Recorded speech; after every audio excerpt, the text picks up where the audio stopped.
Bapak dan Ibu yang minulya, kita bersyukur kepada Allah.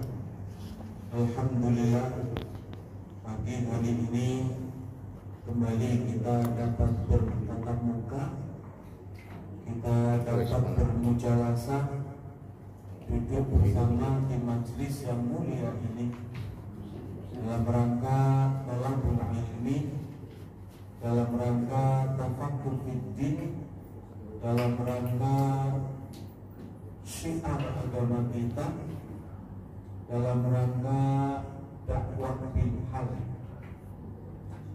Bapak dan Ibu, mudah-mudahan kita akan mensyukuri segala nikmat yang Allah munculkan kepada kita semua. Alhamdulillah, kita bisa merasakan aneka macam kenikmatan yang Allah berikan. Bukan hanya nikmat sehat, tapi juga kita bisa merasakan nikmat kopi, terasa kopi, teh terasa teh. Untuk yang bareng mendek wujudan, saya nanti malu minum sendirian. Irang. Saya putih, ya saya suka putih. Tapi kopi juga suka. Kopi hitam mantap. Tetapi Bapak dan Ibu, sekali lagi mudah-mudahan kita yang pertama pandai merasakan nikmat, untuk kemudian yang kedua mensyukuri nikmat itu. Bagaimana kita akan mensyukuri nikmat yang kita peroleh dari Allah kalau kita tidak merasakannya? Maka yang pertama harapan kita pandai merasakan nikmat Allah, kemudian mensyukurinya dengan sebesar-besarnya bagi ibadah dan amal saleh kepada Allah. Sebagaimana pada pertemuan yang ketiga kita sama-sama menyaksikan videonya Ustadz Adi Hidayat, bahwa dunia itu berasal dari kata dana yang artinya dekat. Dan memang betul semua yang ada di dunia itu serba dekat, serba cepat. Karena dekat akhirnya menjadi cepat. Apalagi era teknologi sekarang ini semuanya bertambah lebih dekat lagi. Zaman dulu kita nggak bisa bayangkan kalau kita bisa komunikasi langsung dengan saudara kita yang ada di belahan dunia lain. Kita nggak bisa menyaksikan apa yang terjadi di belahan dunia lain. Sekarang ini semuanya terwujud dengan sangat mudahnya. Kita juga merasakan putaran bumi ini kok tambah cepat ya. Kayaknya baru tadi pagi, sekarang sudah jam 9. Nanti sebentar tak terasa dulu. Dan dengan pulang sebentar di rumah asar sebentar maghrib sebentar harus ke peraduan. Besok pagi lagi terasa cepat. Dan memang seperti itulah dunia, semakin tua akan semakin cepat. Tetap 24 jam, tapi rasanya lebih cepat. Kita juga tanpa terasa ternyata sekarang sudah pertemuan terakhir untuk pokok bahasan pertama, untuk pokok bahasan yang pertama. Dan sekarang pun hari ini sudah bulan terakhir Desember, awal bulan Desember. Jadi sebentar lagi, tidak lama lagi kita akan ganti tahun 2025. Terasa cepat sekali. Bapak Ibu, di pertemuan keempat ini kita akan lebih berusaha meyakinkan diri kita, meningkatkan keimanan kita, kepercayaan. Iman itu kan percaya, kepercayaan bahwa kita ini diciptakan oleh Allah. Allah begitu kuasa luar biasa. Kemudian kita juga percaya Allah hadirkan kita ke muka bumi, dan tujuan kehadiran kita di muka bumi adalah ibadah kepada sebagaimana pertemuan ketiga. Yang kemudian implementasinya nanti diwujudkan dengan amal soleh. Nah, Bapak dan Ibu, setelah itu kan ini kita tahap ketiga, tahap ketiga, tahap ketiga dari perjalanan hidup kita. Tak lama lagi, nggak tahu kapan kita akan masuk etapa keempat, alam kubur atau alam barzakh, yang itu nanti akan diawali dengan proses kematian. Kemudian nanti setelah itu kita akan masuk etapa kelima. Etapa kelima itu hari kebangkitan. Kita dibangkitkan. Yang etapa kelima itu diawali dengan peristiwa kiamat dunia. Setelah kiamat dunia diikuti nanti kiamat akhirat. Kiamat itu ada dua, kiamat dunia, kiamat akhirat. Kiamat itu dari kata koma, yakumu. Koma artinya berdiri. Berarti kiamat yang sesungguhnya itu justru kiamat yang kedua, kiamat akhirat itu. Karena koma berdiri. Kalau kiamat pertama justru yang tegak tumbang, pohon yang menjulang tinggi, bangunan pencakar langit. Kalau bangunan pencakar langit sekarang paling tinggi apa? Dubai. Di Dubai, Abu Dhabi itu namanya Burj Khalifa. Burj itu artinya burjun. Burjun itu artinya gedung pencakar langit. Burjun, gedung yang tinggi. Nah, gedung yang tinggi Burj itu namanya Al-Khalifah, sehingga dinamakan Burjul Khalifah. Itu paling tinggi sekarang ini. Sekarang lagi dibangun, Saudi lagi bangun yang lebih tinggi, nggak mau kalah dengan Dubai. Itu yang tegak tinggi menjulang akan tumbang. Nah, berbanding terbalik dengan kiamat akhirat. Kiamat akhirat justru yang pada tumbang, pada berbaring, kita semua manusia berbaring di kuburnya masing-masing akan dibangkitkan berdiri. Maka dinamakan hari kebangkitan. Jadi hari kebangkitan itu diawali dengan kiamat pertama dan kiamat kedua, kiamat dunia dan kiamat akhirat. Para ustaz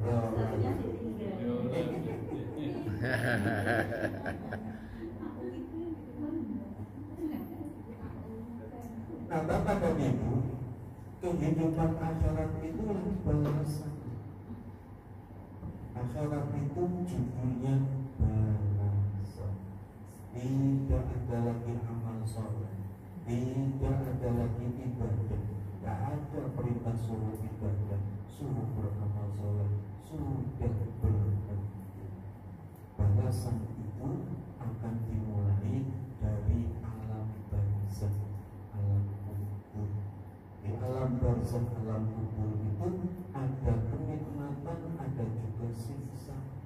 Makanya di antara doa yang kita tunaikan untuk orang yang meninggal atau sudah meninggal itu adalah Allahumma ja'al qabrahu rawdatan min riyadil jinan wa la taj'al qabrahu hufratan min hufarin nar. Ya Allah, jadikan kubur saudaraku itu rawdah aman, dari taman surga, dan jangan engkau jadikan kuburnya lubang dari api neraka, dari lubang neraka. Itu menunjukkan, hadis itu, doa itu menunjukkan bahwa di alam kubur, di alam barzakh sudah ada nikmat dan sudah ada siksa. Nanti akan berlanjut terus dari hari kebangkitan, nanti etapa selanjutnya di padang mahsyar, nanti etapa berikutnya hisab dan mizan. Itu sudah mulai nanti di sana ada pembalasan. Baru dibangkitkan itu sudah ada pembalasan, walaupun masih belum spesifikkan, masih belum merucut, tapi sudah ada pembalasan. Kan nanti akan ketemu pada saatnya, pada bicara bab itu nanti akan ketemu. Dulu yang sudah pernah kita bocorkan itu ada nanti orang yang ketika dibangkitkan dari kubur digiring berjalan gak bisa tegak berdiri. Laki-laki tidak bisa tegak berdiri, meyek, jalannya meyek. Itu nanti kelihatan siapa dia. Itu orang yang berpoligami tetapi tidak adil. Itu kan berarti sudah siksa, sudah balasan. Itu baru satu contoh. Nanti ada yang sambil jalan berdiri, kepalanya kepala bukan kepala manusia, kepalanya kepala keledai. Kenapa itu? Itu orang yang suka balapan sama imam. Kalau sholat berjamaah nggak sabar, maunya mendahului atau menyamai barengi imam. Itu nanti akan dibangkitkan dalam kondisi kayak begitu. Masih banyak yang lain, nanti tunggu saatnya. Nanti di padang mahsyar juga mulai ada siksa, ada balasan. Contohnya yang pernah kita bocorkan, masalah banjir keringat. Karena di padang mahsyar nanti matahari diturunkan sedemikian rupa, bukan matahari dunia, matahari akhirat. Ada matahari akhirat. Kalau Allah bisa menciptakan matahari dunia, di akhirat menciptakan surga neraka, menciptakan matahari akhirat, ya bisa aja. Kayak apa bentuknya, kita bakalan bisa tahu. Allah tidak memberi ngotot kayak apa, ya nggak bakalan bisa. Itu diturunkan, direndahkan sehingga kondisi cuaca amat sangat panas. Nanti di situ muncul hadis baginda Rasul, sab'atun yudhilluhumullahu tahta dhillihi yauma la dhilla illa dhilluh.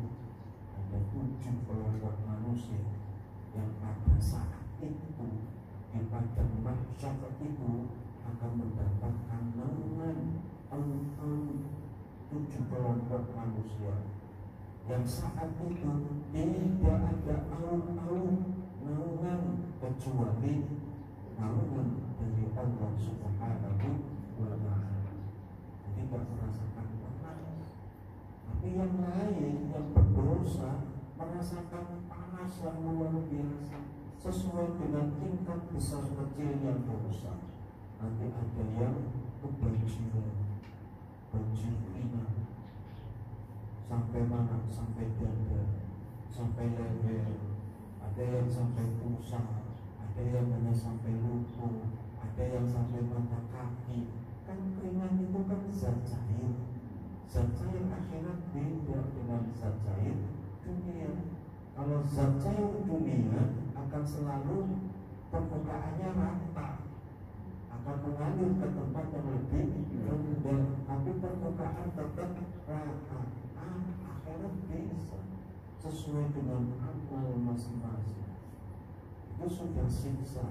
Yang pahala Nanti yang adem kayak cemeos di hasil yang adem nyaman dan merasakan panas, itu sudah ada siksa di sana. Ini belum surga, belum neraka, sudah ada. Dimulai balasan Allah itu dimulai dari alam bersama. Bahkan ada juga balasan Allah yang disegerakan di dunia. Contoh salah satunya dosa durhaka kepada orang tua. Durhaka kepada orang tua itu bisa balasannya double, dunia juga akhirat. Artinya tetap apapun yang kita perbuat, besar atau kecil, di situ ada balasan. Ini dapat diajarkan hal. Ini sekarang kita sambungkan kehidupan akhirat sebagai balasan amal manusia di kehidupan pertama. Saya yakin kita sudah paham ini. Semuanya dari nomor 1 sampai 4 sudah paham. Tapi kita dalami lagi, kita yakinkan lagi. Maliki Yaumiddin, Allah adalah posisinya sebagai Malik, penguasa, raja. Yaumiddin, di hari pembalasan, di hari agama. Al-Malik adalah salah satu dari Asmaul Husna. Al-Malik di hari agama, di hari pembalasan. Apa sih hari pembalasan itu? Apa yang disebut dengan Yaumuddin? Maka Allah menjelaskan, wa ma adraka ma yaumuddin, tsumma ma adraka ma yaumuddin. Apa sih hari agama itu? Apa sih hari pembalasan itu? Yauma la tamliku nafsun li nafsin syai'a. Fal amru yauma idzin lillah. Engkau apa yang disebut dengan hari pembalasan? Diulang. Kemudian tahukah engkau apa yang dimaksud dengan hari pembalasan hari agama? Yauma la tamliku nafsun li nafsin. Di hari itu seseorang tidak bisa menguasai orang lain. Kalau hari ini menjadi bos, bisa menguasai anak buahnya, memerintahkan. Di hari agama, di hari pembalasan, la tamliku nafsun li nafsin. Seseorang tidak punya kekuasaan atas orang lain. Justru yang punya kekuasaan yang mutlak adalah hanya Allah semata. Malik, Allah bertindak sebagai Malik, sebagai Raja, sebagai penguasa. Semua hilang kekuasaan. Hilang apa yang kita miliki ketika di dunia. Di hari itu, itulah hari agama, itulah hari pembalasan. Ayat ini menjelaskan bahwa kita diingatkan oleh Allah Subhanahu wa Ta'ala setelah kehidupan dunia. Dunia itu artinya dekat, sementara ada hari agama, ada hari pembalasan, dan Allah akan bertindak sebagai Malik, di mana arti semua kekuasaan yang pernah Allah berikan kepada manusia di dunia diambil semua. Tidak ada yang memiliki kekuasaan di hari agama, di hari pembalasan. Hanya Allah Subhanahu wa Ta'ala sebagai Malik yang sesungguhnya, di mana di hari itu akan dibalas. Mata kita akan dibalas, mulut kita akan dibalas, telinga kita akan dibalas, tangan dan kaki kita akan dibalas. Kullu nafsin bima kasabat rahina. Setiap diri akan mempertanggungjawabkan apa yang pernah diperbuat. Wal amru yauma idilillah. Di hari agama itu urusan semuanya milik Allah, di tangan Allah. Ketika di dunia Allah berikan kebebasan, menguasai, memiliki, jadi raja, jadi presiden, jadi pemimpin rumah tangga. Tapi di masa nanti, di hari agama, hari pembalasan, semua kepemilikan itu diambil kembali oleh sang pemilik yang hakiki. Ia adalah Allah Subhanahu wa Ta'ala. Nah, kalau kita sadar dengan Malik Yaumiddin, kaidah taujihah, kaidah yang memberikan taujih, bimbingan arahan kepada kita, kita akan berhati-hati menjalankan kehidupan dan kehidupan dunia. Karena ada hari pembalasan dan Allah sebagai Malik. Bapak dan Ibu, kalau pertemuan kedua kita lakonnya surat Al-Mulk ayat 2. Alladzi khalaqal mauta wal hayata liyabluwakum ayyukum. Pertemuan ketiga lakonnya Al-Zariyat ayat 56. Wa ma khalaqul jinna wal insa illa liya'budun. Nah, sekarang lakonnya surat Al-Fatihah ayat ke 4. Maliki yaumiddin. Maliki yaumiddin. Bapak Ibu, di kata pertama ayat keempat Al-Fatihah ini, Malik, ada dua cara membaca. Cara yang pertama, emanya panjang, Maliki yaumiddin. Cara kedua, emanya pendek, kayak surat An-Nas, Maliki yaumiddin. Dua-duanya benar, dua-duanya boleh dibaca panjang, boleh dibaca pendek. Ada perbedaan arti, ada. Kalau dibaca panjang, Malik artinya yang memiliki. Allah satu-satunya pemilik hari pembalasan, kehidupan akhirat, pemilik. Kata-kata memiliki, milik itu diambil dari bahasa Arab, milkun, memiliki. Itu kalau dibaca panjang. Kalau dibaca pendek, Maliki yaumiddin, malikun. Malikun itu artinya raja. Maka Allah lah yang merajai, Allah lah satu-satunya raja pada hari pembalasan ini. Dua makna itu saling terkait satu sama lain. Dibaca panjang artinya milik, memiliki. Dibaca pendek artinya raja, merajai. Malaikat itu jamak malaikat. Malaikat kalau bahasa Indonesia ini apa? Ya malaikat. Yang asli bahasa Indonesia lah. Ya. Nggak ada. Kalau milik tadi masih ada, punya, mempunyai tadi masih ada. Tapi kalau malaikat nggak ada. Itu jamak tunggalnya malakun, yang artinya raja itu. Malakun selain artinya raja, artinya juga malaikat. Tapi mufrad singular, tunggal. Kalau jamaknya malaikat.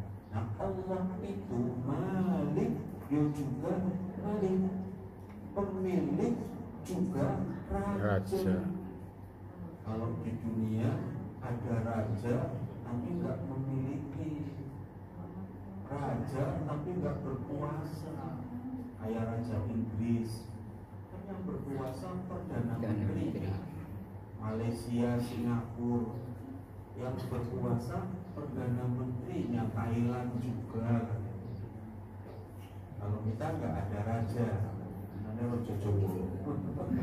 ada raja, adanya presiden. Nah kalau Allah itu merajai, yang memiliki, yang merajai, itu kata Malik yaumiddin. Kemudian yaum itu hari. Din itu artinya banyak.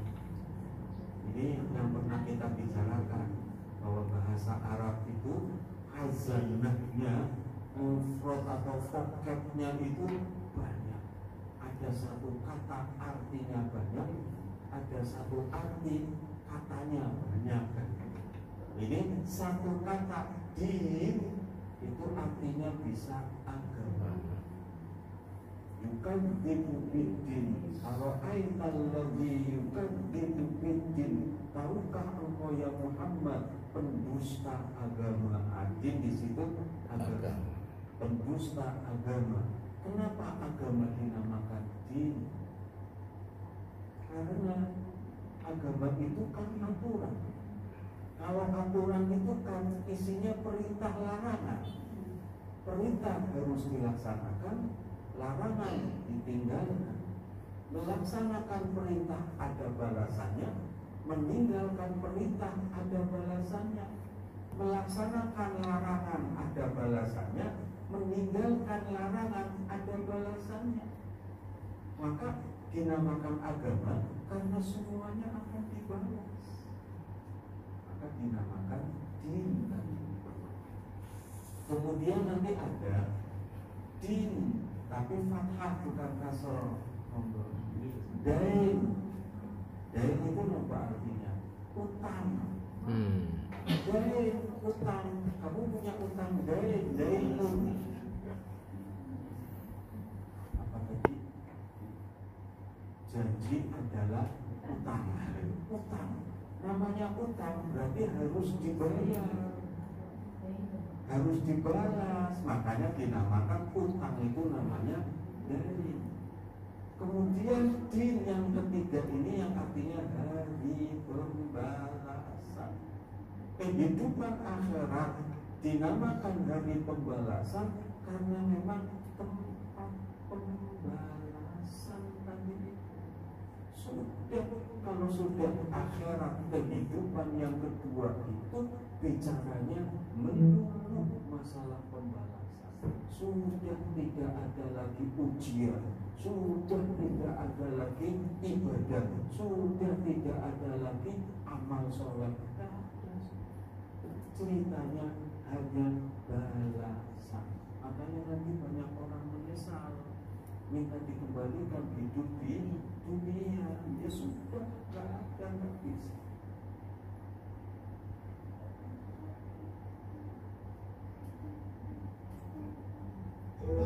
Mereka yang melihat azab itu berteriak, Rabbana absarna, Rabbana ya Tuhan kami, absarna, mata kami sudah melihat, wa sami'na, telinga kami sudah mendengar, farji'na, kembalikan lagi kami ke dunia, balikkan lagi kami ke dunia, kami tak tahan, farji'na, kembalikan kami ke dunia, na'mal salihah, kami ingin beramal saleh.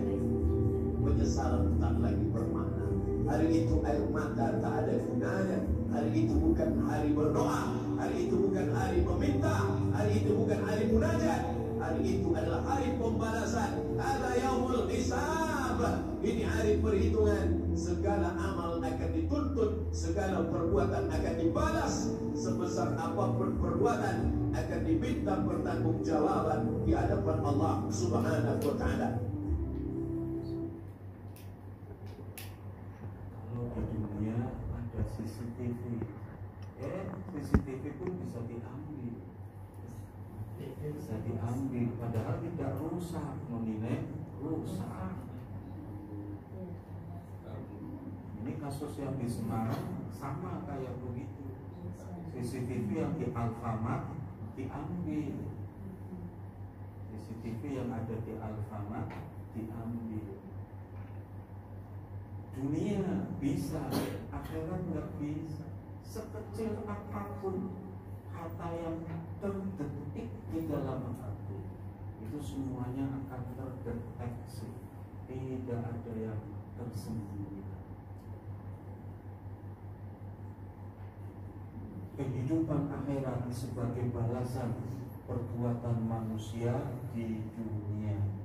Kehidupan akhirat adalah salah satu tema sentral dalam agama Islam yang mengajarkan bahwa kehidupan dunia, kehidupan manusia di dunia ini hanya sementara, sedang kehidupan akhirat bersifat kekal dan merupakan tempat pembalasan atas segala perbuatan yang dilakukan manusia di dunia ini. Dalam Islam, keyakinan terhadap kehidupan setelah mati atau akhirat merupakan bagian dari rukun iman dan berfungsi sebagai pendorong moral bagi manusia untuk menjalani kehidupan dengan penuh kesadaran dan tanggung jawab atas setiap perbuatan. Kehidupan dunia sebagai ujian ini sudah waktu pertemuan yang kedua. Hisab dan pengadilan di akhirat. Pada hari akhirat seluruh amal manusia akan dihisab, dihitung. Bukan hanya dihisab, malah ditimbang juga. Apa Gusti Allah orang ngerti? Apa perlu dihisab juga? Perlu ditimbang juga? Kan mestinya Allah sudah tahu dong, si A lebih banyak amal buruknya, lebih banyak amal bagusnya si B, semuanya tahu. Tapi itulah proses yang sudah Allah takdirkan, yang sudah Allah tentukan, yang akan dijalani oleh setiap manusia dan sudah diberitahukan kepada manusia. Biar apa? Biar manusia tidak menyalahi janji ketika di alam arwah. Ingat dulu kita ketika kehidupan etapa pertama alam arwah kan sudah dikumpulkan oleh Allah. Allah berkata, alastu birabbikum, bukankah aku Tuhan kalian? Kita mengatakan bala. Bala itu artinya begitu tenang ya Allah. Nah ini akan Allah tagih. Ini semuanya menjaga agar di kehidupan etapa sekarang ini yang ketiga, kita tidak lepas dari janji yang pertama, tunduk patuh menuhankan Allah Subhanahu wa ta'ala. Makanya ada hisab, ada pengadilan, ada mizan.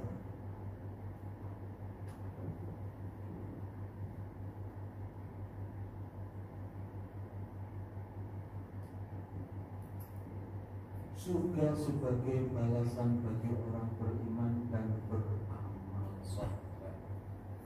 Kita semuanya percaya. Orang Islam, orang pati-pati berislam, orang pati-pati beriman, berarti percaya. Percaya surga sebagai balasan, percaya neraka sebagai balasan juga. Surga balasan kebaikan, neraka balasan keburukan. Yang menjadi masalah, seberapa besar, seberapa tebal, berapa persen tingkat kepercayaan itu, berapa besar tingkat keimanan itu. Kenapa masih banyak orang beriman, orang Islam, tapi tidak melaksanakan sholat? Nah, jadi masalah itu. Atau orang yang sudah melaksanakan sholat tapi kok masih diancam oleh Allah, fawailul lil musallin. Orang pati-pati Allah mengancam fawailul lil musallin, celakalah orang yang sholat, berarti sholatnya tidak benar, membuat Gusti Allah. Tidak benar dalam hal apa? Banyak macam-macamnya.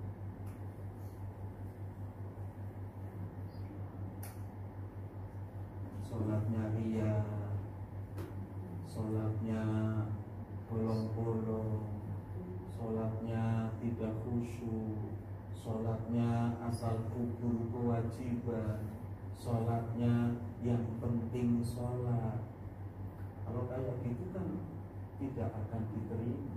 Kalau kayak gitu tidak akan masuk ke nomor 3 ini, surga sebagai balasan bagi orang beriman dan beramal saleh.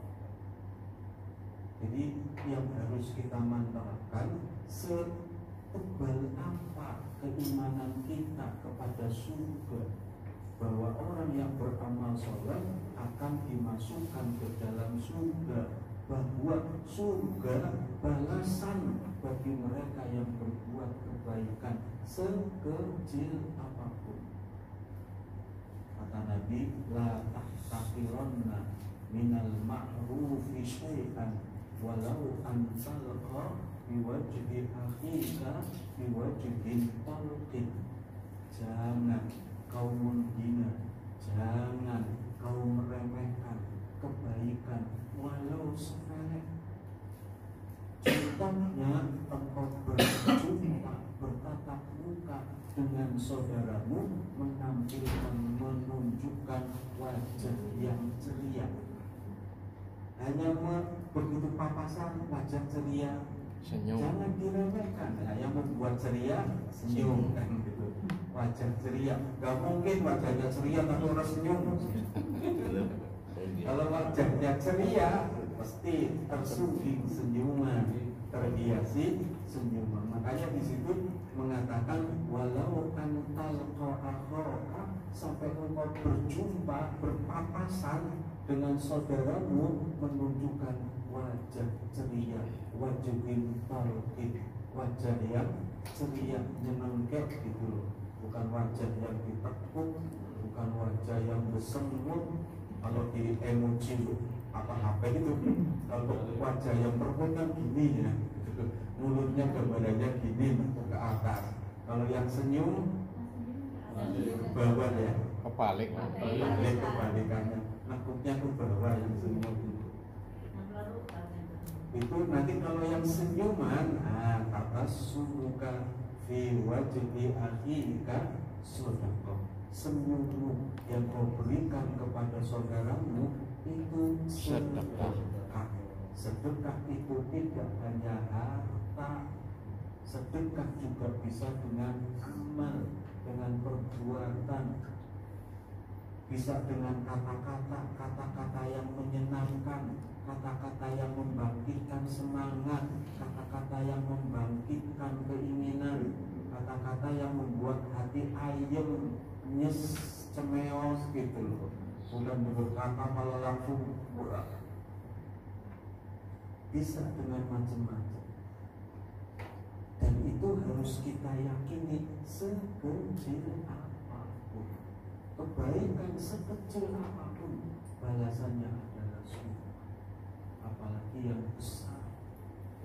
Sehingga seorang mukmin itu seperti yang pertemuan ketiga kemarin, beramal soleh ibadah itu bagaimana menata seluruh aktivitas hidup untuk amal soleh, untuk kebaikan.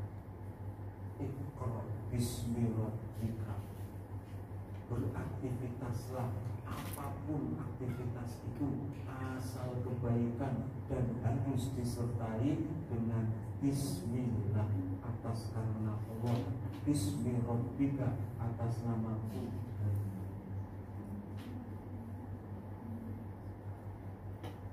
Ali Imran 133, dan bersegeralah kepada ampunan dari Tuhan dan kepada surga yang luasnya langit dan bumi. Di situ bukan luasnya sebenarnya. Surga arduha samawati wal ardh. Ardu itu artinya lebar. Luas panjang itu tul. Kalau luas lain lagi. Luas al-wus'an, luas. Kalau arduha itu lebar. Surga lebarnya langit dan bumi.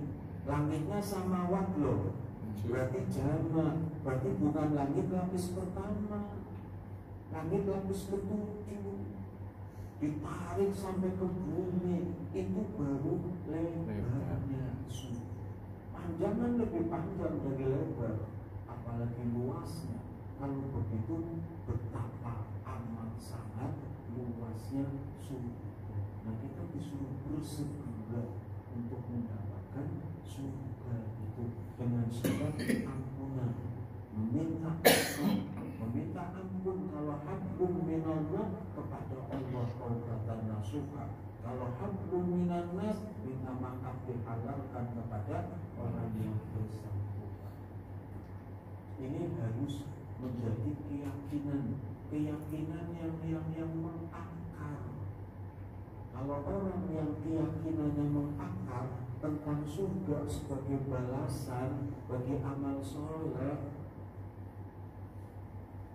mau ke masjid bapak-bapak ringan orang antik, mau sholat berjamaah ke masjid 5 waktu, berusaha ke masjid sesuai waktunya, nggak susah. Kalau imannya, tingkat kepercayaannya paripurna, apalagi hanya sekedar sholat 5 waktu, berjamaah saja dilakoni, sholat sunnah rawatibnya juga orang ketinggalan. Kalau yakin pasti tingkat ibadahnya bagus. Lalu sih kalau ada orang masih mau nipu, masih mau korupsi, ya berarti tingkat imannya nggak bagus.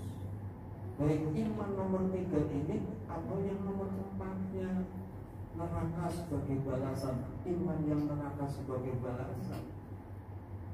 yakin kalau tingkat iman seseorang bagus, berbuat dosa kecil saja sudah gelisah, terlambat sholat berjamaah gelisah, langsung evaluasi, misalnya aku telat dan seterusnya, sudah punya niatan besok nanti nggak boleh telat lagi.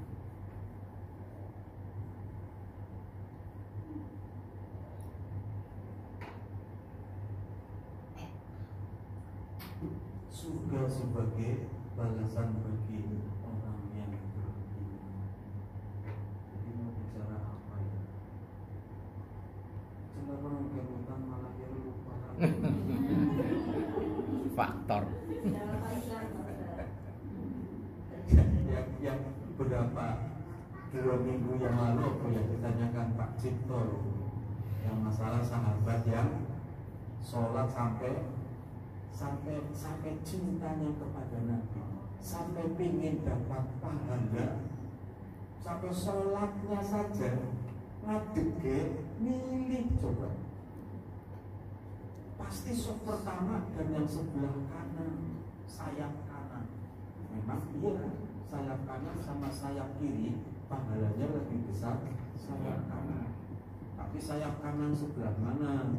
Kalau sayap kanan sebelah ujung sama sayap kiri yang dekatnya imam yang lebih besar yang dekatnya imam. Tapi kalau sama-sama jaraknya imam dengan makmum itu kanan lebih besar pahala.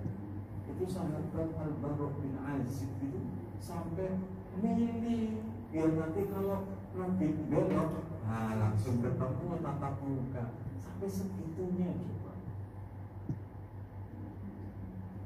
Shot pertama itu sampai Nabi mengatakan ya udah diundi karena pengen rebutan shot pertama, pengen aja rebutan diundi. Sama sekarang rebutannya shot terakhir, alasannya bisa nyender. Iya, kalau sepuh masih mending bisa dimaklumi, tapi kalau yang muda malah maunya di belakang. Ini semuanya akan menentukan tingkat keimanan kepada surga ini, tingkat kepercayaan ini akan menentukan, termasuk perbuatan dosa. Yang nomor 4-nya, neraka sebagai balasan bagi orang yang durhaka.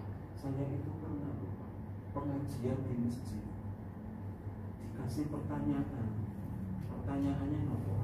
Ustaz, kalau pulang dari jamaah sholat di masjid, sholat isya, pulang dari jamaah mampir nopo, mampir beli nopo. Bagaimana Ustaz? Saya hidup mengukur bisanya sholat jamaah ke masjid, ke mampir ke nopo.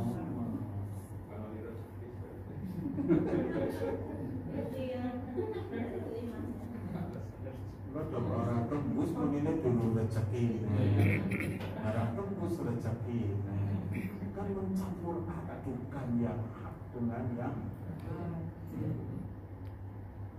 itu berarti sholat orang kambing. Saya bilang kayak gitu. Si bisa nih, inna sholata tanha anil fahsya'i wal munkar. Sholat itu akan mencegah pelakunya dari perbuatan keji dan mungkar. Judi bukan hanya mungkar secara aturan pemerintah, aturan agama, aturan masyarakat. Judi itu sudah jelas-jelas rijzun min amali syaitan, perbuatan terkutuk dari perbuatan syaitan. Tapi masih banyak yang melakukan dan merasa nyaman, merasa ayem, tentrem, dapat dia nggak pasang nomor, tapi itu yang pegawai komdiki itu.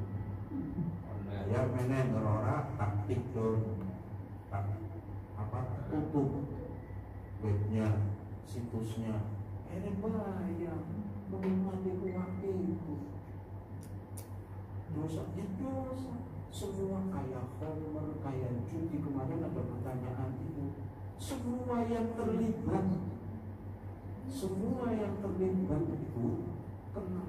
Jualan minuman keras yang bikin minumannya kasih supir truk sing distribusi nganter-nganter, kasih dodolan nang warung, kasih melayani, kasih nopo kena di kompon tuku, semuanya, kasih milih di gelas, ini semuanya kena semua.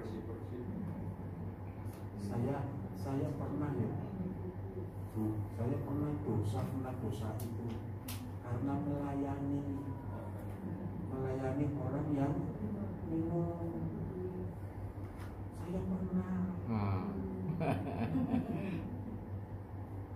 di Hilton, di hotel Hilton Semanggi, bintang 5 berlian. Kalau Tegal paling bintang 3 ya, bintang 4 belum ada hotel bintang 4. Kalau Hilton itu bintangnya 5 berlian lagi. Kerja di sana, ya pernah. Waktu itu dalam rangka KTT non-blok. Waktu KTT non-blok saya daftarnya untuk jadi guide protokoler gitu. Kan saya bisa bahasa Arab, bisa bahasa Inggris, jadinya keterima. Cuman saya bukan di guide-nya, tapi di pelayanan hotelnya, karena acaranya ada di Hilton, saya yang melayani. Diterimanya di situ. Pas waktu ketika saya jadi kayak pelayan itu loh, ya pakai dasi kupu-kupu, pakai jas, pakai kaos renang kayak gitu. Begitu saya mundurkan pertama kan dimundurkan, dia duduk, nanti kemudian dipakaikan mungkin namanya yang apa itu celemek dari sini. Terus tawario, mau minum apa pakai bahasa Inggris atau bahasa Arab? Minumnya apa? Teh kuila. Waduh, aku bilang teh kuila kan bir. Ya, akhirnya melayani. Saya dosa, tapi memang setiap kali saya masuk selama KTT, tapi selama KTT waktu, walaupun sebenarnya bisa diperpanjang terus saya, karena ternyata saya dari yang punya kemampuan 2 bahasa yang dipakai terus di Hilton ini. Cuma ini saya mundur.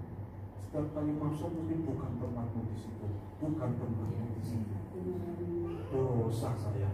Layani sih, saya sekali tuh melayani. Dan kuila, ya Allah.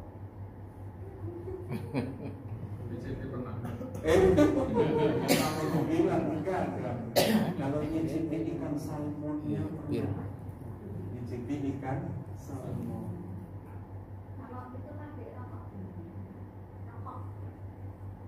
Rokok itu tidak ada yang menghalalkan. Nah, jin saja itu makruh. Yang halal itu tidak ada. Kalau di Indonesia fatwanya Muhammadiyah haram, Al-Irsyad haram, yang lain kebanyakan haram. Tapi yang lain juga seperti Nahdien, NU itu hanya tingkat makruh. Tapi yang menghalalkan jelas tidak. Yang menghalalkan jelas tidak. Sebaiknya ya tinggalkan. Nah, makruh sih kalau ditinggalkan dapat pahala. Tidak mudah memang, berat. Saya dulunya juga perokok. Saya dulu perokok malah ketika di pondok. Ya karena pergaulan santri, pondok pegawai perokok. Zaman gudang garam filter harganya sebungkus 400 perak, 100 dapat 4, 100 dapat 3, 100 dapat 3. Zaman itu. Tapi ya itu masa lalu. Alhamdulillah sekarang sudah merasa nyaman dengan meninggalkan. Kembali neraka sebagai balasan bagi orang yang durhaka. Itu tadi dari apa keluar masjid, kemudian memang ada. Saya sampai tanya kayak ini ada ya. Keluar masjid sholat jamaah, tapi kemudian mampir sebelum sampai ke rumah, mampir pasang masih pakai sarung. pecinan, dia pecinan. Allahu Akbar, dia malah mencampur yang hak dengan yang batil. Itu berarti sholatnya tidak bisa mencegah dia dari perbuatan keji dan munkar. Konsep taubat dan rahmat Allah.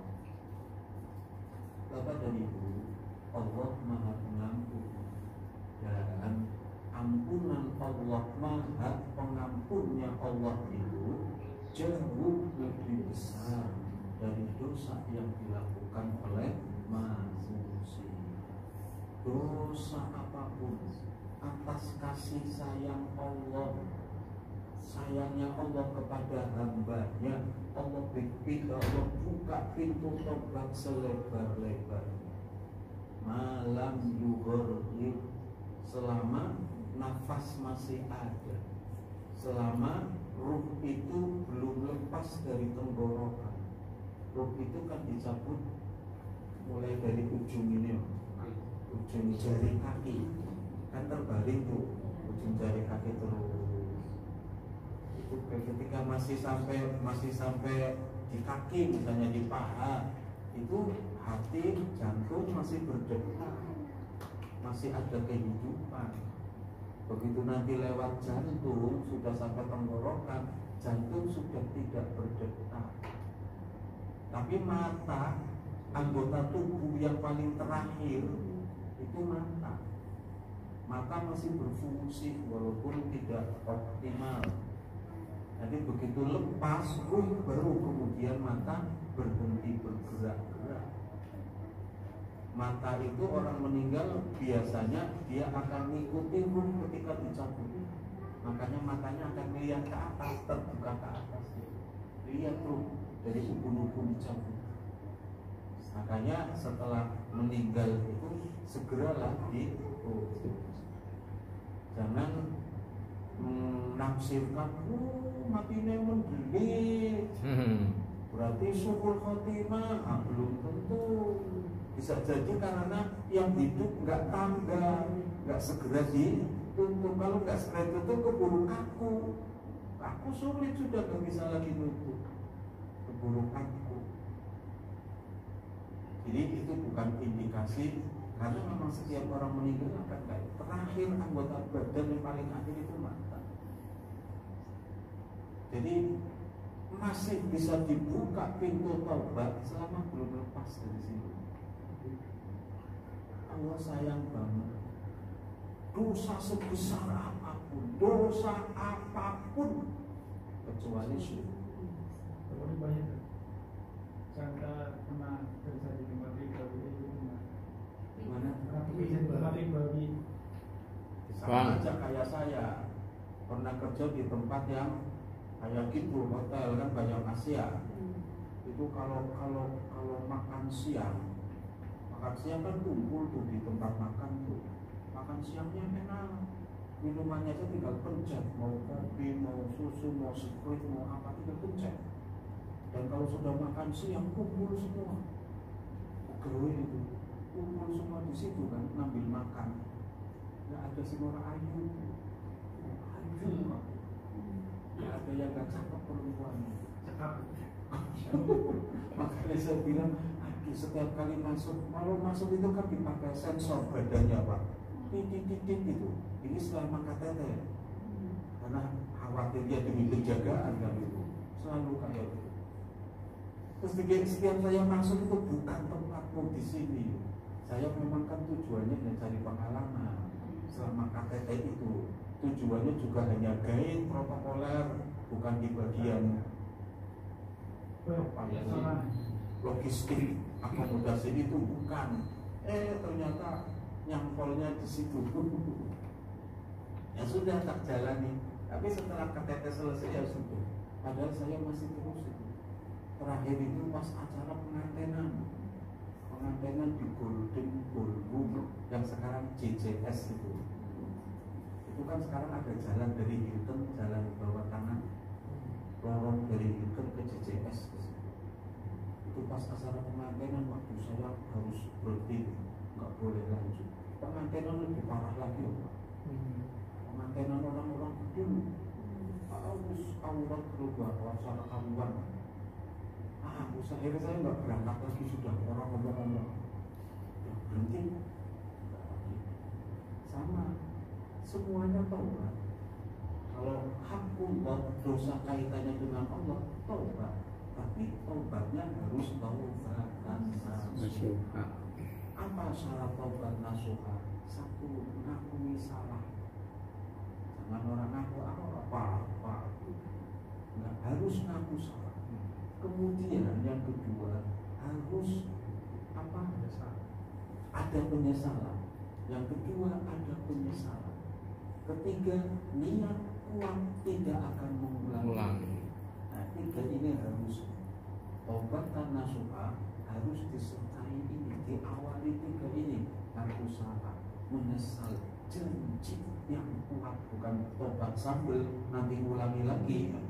Kalau ulangi lagi berarti itu sudah bukan taubatan nasuha. Dan dosa besar itu dihapusnya dengan taubatan nasuha. Kalau dosa biasa itu sudah apalagi dosa kecil, dengan sholat 5 waktu yang bagus, istiqomah, itu sudah penghapus dosa. Bapak-bapak dengan sholat Jumat yang bagus, penghapus dosa. Puasa Ramadan, penghapus dosa. Sakit dengan sakit yang sudah menaun, sakit kronis berarti ya. Ada nggak yang sakit menaun? Kalau ada, itu penghapus dosa. Ya contoh kalau dengan nggak ada, saya kan 20 tahun lebih nih diabetes. Iya. Saya tiap hari nyuntik insulin pagi dan sore. Tadi mau berangkat saya nyuntik dulu. Itu kan berarti repot, harus nyuntik, harus ini, harus jaga makan, nggak boleh makan ini, nggak boleh makan itu. Kan repot. Kalau saya sabar, tawakal, pasrah, tidak bersulo, tidak jadi alasan untuk tidak semangat ini itu, itu jadi sarana penghapus dosa. Banyak sekali sarana penghapus dosa. Nah, kalau dosa besar itu harus dengan taubatan nasuha. Riba ini walaupun tidak makan riba secara langsung, tapi gaji yang diperolehkan dari uang riba. Walaupun tidak sebesar orang yang melakukan riba, tapi kan dia memuluskan, melancarkan perbuatan riba itu. Taubatan nasuha. Saya juga taubatan nasuha ketika melayani, walaupun sekali itu orang satu itu, setelah itu aku nggak mau lagi. Nggak mau lagi namari, aku bukan minum gue paling aku melayani mani gitu. Udah yang parah yang satu itu sudah saya ngasihnya yang makanan bukan yang minuman. Kalau yang makanan nggak ada, yang babi nggak ada. Jadi taubatan nasuha itu syaratnya harus diawali dengan itu, terus janji tidak akan sebesar apapun kecuali syirik tadi. Syirik itu ada dua macam, syirik besar, syirik kecil. Kalau syirik besar dinamakan besar karena jelas, syirik yang jelas. Kalau syirik kecil, syirik khafi, sama-sama. Kalau yang besar itu apa? Ya, kemarin muncul pertanyaan itu sih sedekah bumi, sedekah laut, itu syirik besar. Kalau sampai kepala kebun di laut buat apa? Mau makan, nyirorolor, biar ikannya banyak terus, biar nelayan. Nah, ikan banyak kan tidak harus dengan kepala kebun. Secara logika nggak masuk. Lalu ikannya banyak, tapi dibiarkan saja. Kayak bakamlah, kayak keamanan laut itu, yang AL, yang polisi perairan itu membiarkan kapal-kapal Cina masuk perairan Indonesia, curi ikan. Teknologinya canggih kan ini. kapalnya jalan ikannya melu. Ya nelayannya dewe entong kata sedekah laut pirang kebu kepala kebu ya. Pejabat-pejabat itu sobat kita kasih duit aman lancar. Ini kan kerusakan yang umum di negara kita, di pejabat-pejabat kita. Sudah kelihatan politik kita ya begitu. Belum kelihatan yang lain. Kelihatan kepolisian kan juga backing cuci, backing tambang ilegal. Ya walaupun tidak semua polisi kayak itu yang baik juga ada. Yang ditembak itu kan polisi baik, polisi lempok, malah dijahati sama polisi yang lempok. Jadi itu syirik besar. Kalau orang-orang Mekah dulu nyembah berhala, syirik itu kan menyekutukan. Afghanistan diserang oleh pasukan sekutu. Oh, pasukan sekutu berarti Amerika, Inggris, Prancis, Jerman bersekutu, Italia, lebih dari satu negara bersatu bersekutu. Itulah sekutu. Yang namanya sekutu berarti lebih dari dua atau seterusnya. Nah, menyekutukan Allah berarti menyembah Allah dan ditambah selain Allah. Nyembah keris, tubuh mobil, nyembah cincin. Yang nggak nyembah, nggak disembah-sembah ini, tapi percaya bahwa cincin ini saya bisa selamat, saya bisa kaya, saya bisa karena cincin ini. Ya sudah, berarti kan syirik itu syirik besar. Syirik besar yang Allah tidak akan ampuni. Allah tidak ampuni itu kalau dibawa mati. Artinya tidak tobat ketika hidup. Kata syirik besar kalau sebelum meninggal tobat nasuha beres. Tapi kalau dibawa meninggal udah nggak ada ampun berarti. Nah yang paling parah itu justru malah syirik kecil. Kalau syirik besar mudah kita hindari, yang sulit kita hindari, maka Nabi paling takut. Nabi mengatakan yang paling takut-takutkan terjadi pada umatku asyirkul asghar, syirik yang kecil, syirik yang tersembunyi. Sahabat bertanya, apa itu syirik kecil ya Rasulullah? Nabi jawab, pengen dipuji, pengen disawah, pengen dialem. Ini kadang kita nggak sadar loh. Aku untung jawabannya nggak setia anak kecil, jawabannya ini dipuji kau, pinter kaya. Ya Allah, kalau itu terjadi syirik itu. Kalau saya tidak tobat, di akhirat tidak akan diampuni. Pak Edi juga, Pak Edi, anak kursi ajar, anak kecil, anak rumah, anak kecil, jawabannya Pak Edi dermawan. Hati-hati kalau ada niatan kayak begitu, itu syirik, bukan dosa biasa. Walaupun kecil, tetap syirik, tetap ampuni kalau dibawa mati, walaupun kecil. Makanya nanti lebih takut terjadi pada umatnya karena jarang disadar. Makanya ada hadis Nabi itu yang menceritakan orang mau masuk surga, sudah mau masuk di pintu dihalangi, ditanya sama malaikat, kamu apa mau masuk surga? Emangnya kamu siapa? Saya dermawan, saya banyak sedekah, banyak ini, banyak infak, banyak ini. Kata malaikatnya, bohong, kagak buta, bohong kamu. Iya betul, kamu dermawan, tapi kan kamu karena pengen dipuji, dan masyarakat menjulukimu sebagai wong sing nyah-nyah dermawan. Ya, jadi itu terhalang dulu, tertunda masuk surga. Ada lagi mau masuk surga. Stop lagi sama malaikat, kamu siapa? Saya kan syahid, syuhada. Biar betul kamu mati dalam peperangan membela agama Allah, tapi bohong karena kamu ingin dapat julukan pahlawan nasional, ingin dapat pahlawan, julukan pahlawan, syuhada, dan jangan. Ada lagi yang mau masuk, kamu siapa? Saya orang alim, saya banyak ilmunya, saya banyak mengajar, membagi ilmu ke sana sini. Iya betul, tapi kamu bohong, kamu bukan alim sesungguhnya, karena kamu hanya ingin dikatakan alim. Nyatanya begitu namamu tersebut di kelompok alim ulama, kamu marah. Ketika ada ceramah sambutan dan dikatakan alim, apa ulama Indonesia hebat teman, alim ulama. Dalam bahasa Arab nggak ada.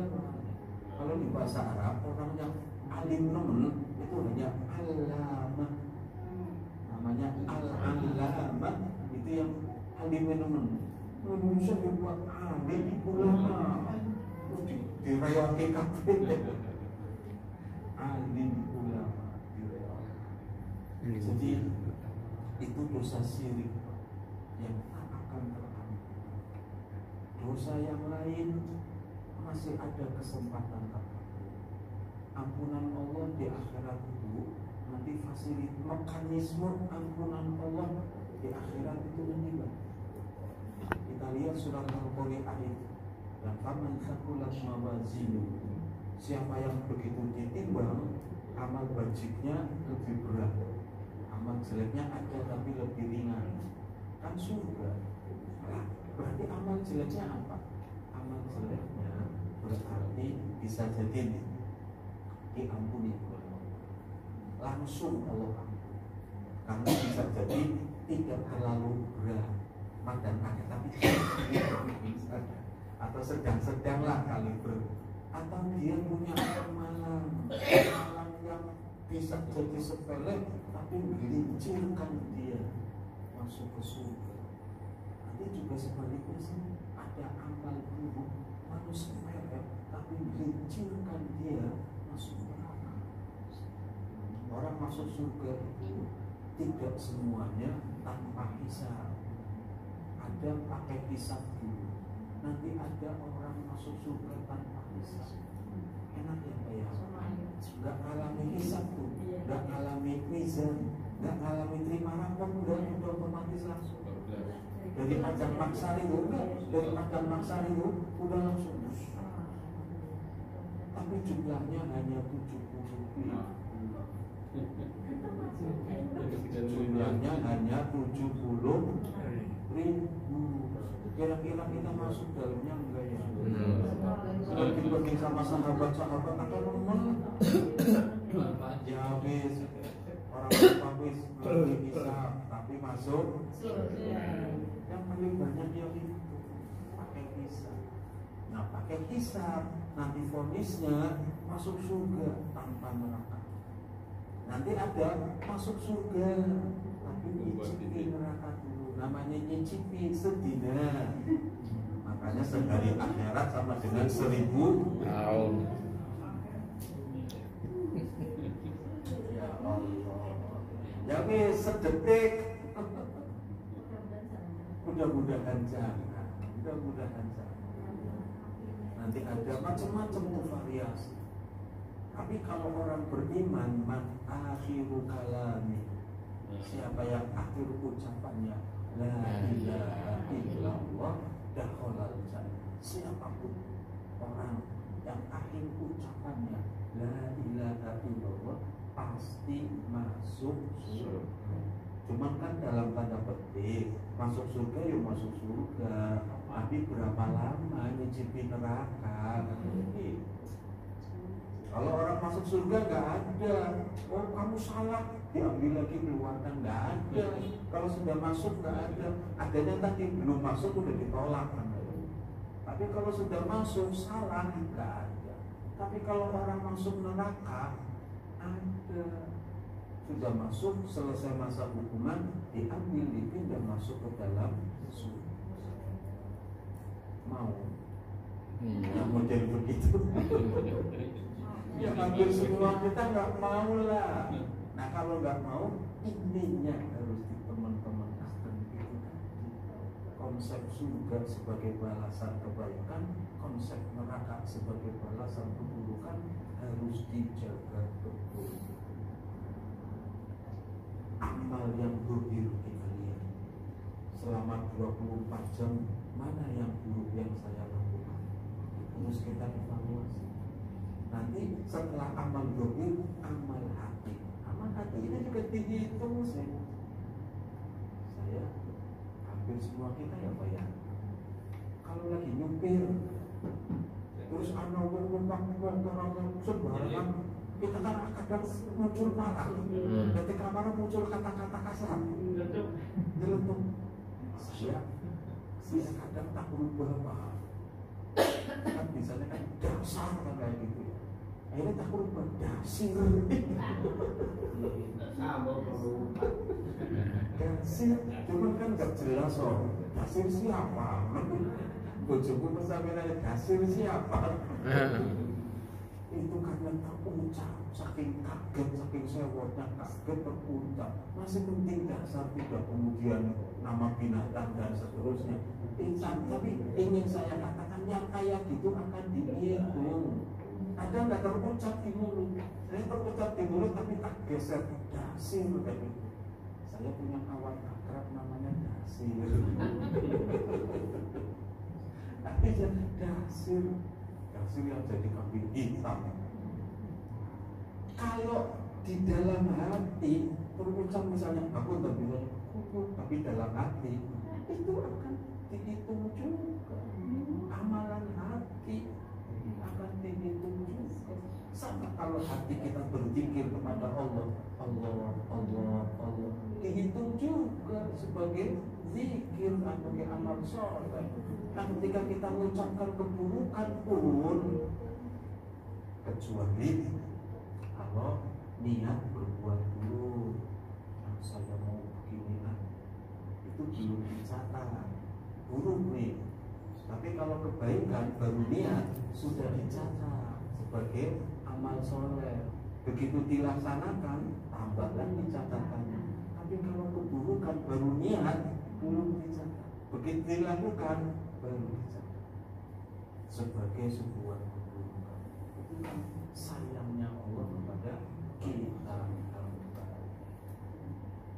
Jadi Bapak Ibu, taubat itu terbuka lebar.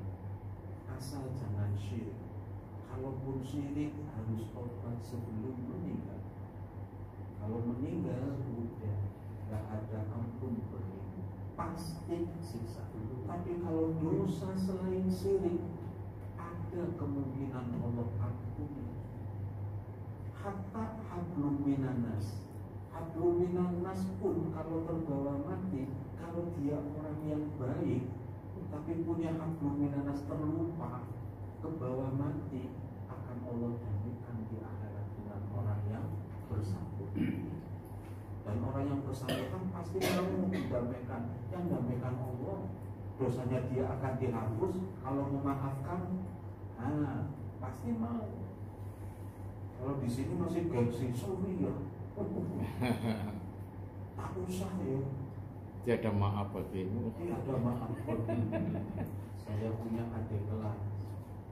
Adik kelas, jauhnya saya mau menjodohkan sama adik kelas juga. Cuma memang adik kelas yang laki-laki ini orangnya modelnya gampang ganti-ganti. Playboy. Saya tawarkan dia ke itu orang yang saya ini, jawabannya kayak gitu. Sofi, amit-amit, aku bisa dia sampai kayak gitu tuh. Barang sekarang kenanya sama dia kayak gitu. Saya kalau ketemu Sofi dia.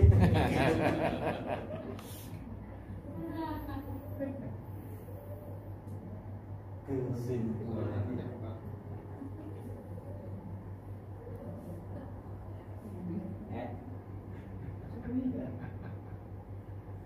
Kehidupan dunia akhirat adalah konsekuensi langsung dari perbuatan manusia di dunia. Surga dan neraka sebagai balasan atas perbuatan manusia mencerminkan keadilan dan rahmat Allah. Ini yang harus difahami dengan baik. surga dan neraka sebagai balasan atas perbuatan manusia mencerminkan keadilan dan rahmat. Kadang ketika di dunia orang miskin merasa Allah nggak adil, saya miskin kalau lebih enak. Kalau dia nggak sadar kan dia lebih enak, sebab tercukupi, sugih. Ketika di akhirat dia akan berharap dengan gue miskin baik. Nanti di akhirat baru sadar yang miskin itu. Allah adil dulu. Yang punya banyak juga nanti pisahnya panjang lama. Yang miskin cepat. Kan kemarin saya sampaikan, miskin dengan kaya itu perbedaan perbandingan masuk surga setengah hari. Setengah hari akhirat tapi loh 500 tahun dunia jaraknya si kaya dengan si miskin. Ini secara umum garis besar. Nah ini nanti ada kaya tertentu cepat, miskin tertentu lama kan ya gitu, tergantung juga. Tapi secara garis besar itu seperti itu. Jadi Allah itu adil, adanya surga, adanya neraka, Allah adil. Wah, enak temen itu ya, ayu aku nggak orang ayu, ireng, pesek, pendek. Lah Allah adil nanti di akhirat dia akan merasakan tidak banyak hisab. Yang ayu kan banyak hisabnya. Make up itu ganti pirang duitnya, make up jadi pirang-pirang. Ya semacam-macam. Ini terakhir ibu. Suatu saat engkau akan kembali kepada Allah Subhanahu wa Ta'ala dan ditampakkan kepadamu segala hasil dari usahamu. Akan ada di hadapanmu neraka, akan ada di hadapanmu surga, akan ada di hadapanmu hisab, akan ada di hadapanmu suatu suasana ketika engkau akan menghadap Allah Subhanahu wa Ta'ala dengan segala perusahaanmu. Apa yang engkau bawa di hadapan Allah? Apa yang engkau persembahkan di hadapan Allah? Bagaimana engkau bersikap di hadapan Allah ketika engkau sedang bersama Allah? Ketika engkau dihisab dan di depanmu terbentang neraka, di depanmu terbentang pilihan surga, apakah engkau bisa memastikan kemana engkau masuk? Apakah ke surga atau ke neraka?